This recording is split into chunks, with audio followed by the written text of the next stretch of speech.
बघूयात. गोरगरिबांचे लेकरं देशभरातले आणि त्या गोरगरिबांच्या लेकरांवरती अन्याय जर दिल्लीमध्ये होतोय.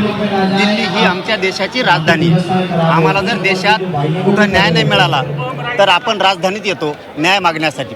इथं गोरगरिबांचे लेकरं विद्यार्थी न्याय मागायसाठी आलेत आणि सोनमजी या ठिकाणी आंदोलनाला बसले आणि त्यांच्यासोबत अभिजित भैयासुद्धा बसले. आपण त्यांना साथ दिली पाहिजे, कारण क्रूरपणानं जर सरकारनं त्यांच्यावरती हल्ला केला आहे तर आपण मदतीला का जायचं नाही. आम्ही ताकदी नाहीत. काय असतं बरं का, आपणच निवडून दिलेल्या लोकांना जर माज आला, निवडून दिलेल्या लोकांना जर त्याची जाणीव राहिली नाही तर त्याला जाणीव करून द्यायला लागती. तू आमच्या जीवावरती येत, तुला आम्ही पाडू शकतो, गावागावात हिंदूसुद्धा देऊ शकणार नाहीत. इथून पुढच्या काळात जर हल्ला झाला तर राज्यासह देशभरात भाजपाच्या मंत्र्यालाच फिरता येणार नाही. इतकी भयानक परिस्थिती होऊ शकते. काय चर्चा झाली तुमच्या दोघांमध्ये? चर्चा काय झाली?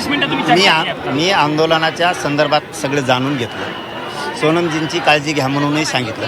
विद्यार्थ्यांनी शांत राहावं, याच ठिकाणावर शांत बसावं. आपण संसदेकडे जाऊ नये, कारण आंदोलन मोडण्याचा प्रयत्न करत असतात. आज ह्या लेकरांची, या पोरांची इथं पोरं बसले, त्यांची तळमळ आहे आणि आपल्या एखाद्या निर्णयामुळं त्यांची तळमळ मोडू नये. शांततेत जर राहिलं तर न्याय मिळतो. आम्ही शांततेचं आंदोलन महाराष्ट्रात केलं. आम्हाला माहीत होतं शांततेच्या आंदोलनात किती ताकद आहे. हिंदी में मात्र तुम्ही म्हणता की जंतर मंतरची जागा सोडू नये आणि संसदेकडे जाऊ नये, सोबत शांततेने आंदोलन करावं. जे 20 तारखेला झालेलं होतं सगळ्यांनी बघितलंय. या लाठीचार्जवरती सुद्धा चर्चा झाली का तुमची? तुम्ही जागा सोडू नये असं नेमकं का म्हणताय? हे बघा, शांततेत आंदोलन करायला लोकशाही मार्गानं कोणीही रोखू शकणार नाही.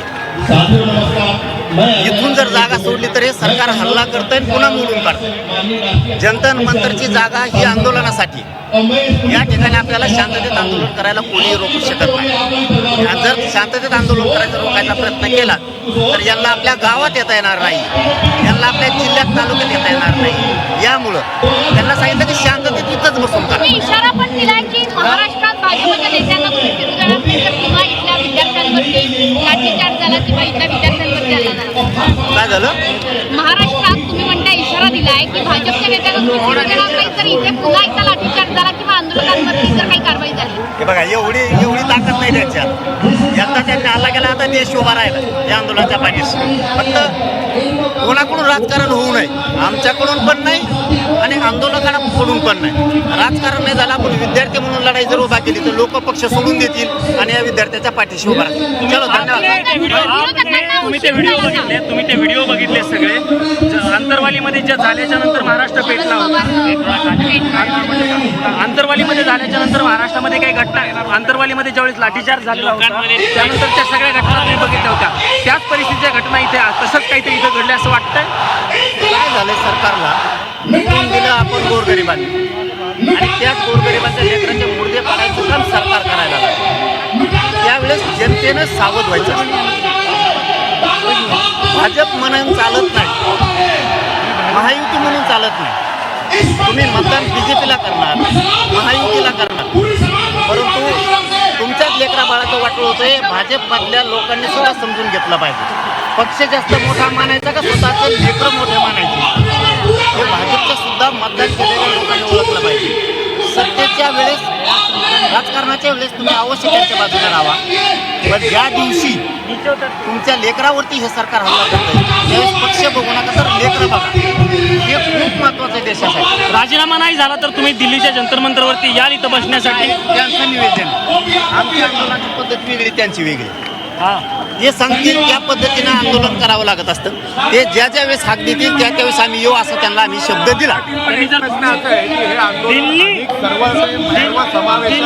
म्हणजे छत्रपती शिवाजी महाराजांचा फोटो पण व्यासपीठावर मंचावर असला पाहिजे. म्हणजे सर्व समावेशकतेकडे गेलं पाहिजे आंदोलन.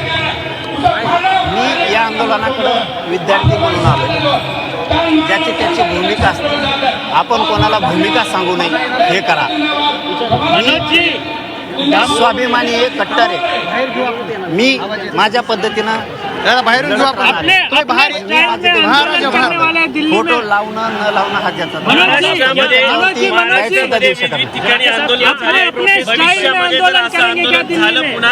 तुम्ही त्या आंदोलनामध्ये सहभागी होणार का? त्यांनी जर हाक मारली शांततेच्या आंदोलनाला तर मी येईल. अपने स्टाइल में दिल्ली आने वाले हैं, दिल्ली में आंदोलन करेंगे, धमकी दे दी है सरकार को आपने. आणि सरकारने फार मोडूनच काढलीत लोक, त्याचं काय. मी आता नुसती धमकीच दिली, फक्त तुम्हाला महाराष्ट्रात आणि देशात फिरून द्या धमकीच दिली. पण दिली कधी तुम्ही हाणल्यावर. आता तुम्हाला जर एखाद्याने चापट लावली, तुम्ही गप बसता बुम फेकून हाणता नाट्य करूयात त्याचे.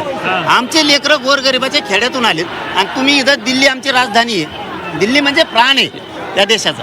इथं तुम्ही आमच्या लोकांना जीव घालायचं सोडून दांड्याने मारायला लागला. तुम्हाला कशी सुट्टी देणार राव? निवडून देणारे आमचे मायबाप आहेत तिकडं देशात, आणि ज्या मायबापांनी निवडून दिलं त्यांच्याच पोरांना आणि पोरींना तुम्ही इथं मारायला लागलात. शांत बसणार कसे? क्षेत्रीय मराठी आहेत, आम्ही शांत नाही बसू शकत. सॉरी, बहुत अच्छा लगता है सुनने में. हिंदी शिकलो का पहिली बाईट तुम्हाला. विपक्ष एक साथ एक मंच पर है, आपका भी यहाँ पर आ चुके हैं. और दीपके ने कहा आप भी प्रदर्शन करेंगे, ऐसा कुछ है? दीपके ने कहा आप भी प्रदर्शन करेंगे. त्यांचं जे निवेदन असेल त्या निवेदनाप्रमाणे आपण करूया. अरे काय करणार? सिंगल आयडी आपली भूमिका आपण त्यांच्यावर लागणार नाही, पण आम्ही सगळे त्यांच्या सोबत. चला, धन्यवाद.